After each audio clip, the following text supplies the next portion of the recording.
Okay, hot copy and budget master. So, isang IT and business concept at saka office management concept at yung isa naman is accounting or business concept. So, yung hot copy, yun yung other term for hard copy. Ibang tawag sa hard copy is hot copy.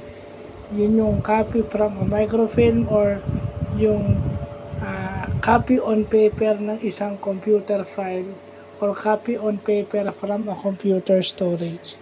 So, yun. Kasi ang alam ng mga tao, hard copy, soft copy. So, pag hot copy, ano siya? Di ba? Di ba? Yung vocabulary natin for a certain word, dapat lumalawak. So, yun. Kaya natin nasabi yung hot copy. Yung budget buster naman, yun yung gastos na wala o sumisira sa flow o sa structure ng isang itemized budget.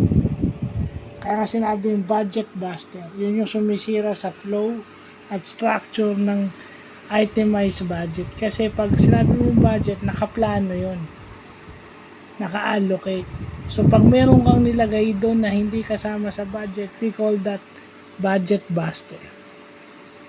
So, yun yung mga bagong term kasi nag-audit tayo kanina. So, tama lang may natutunan tayong term na related doon sa ating ginagawa. So, yun lang po.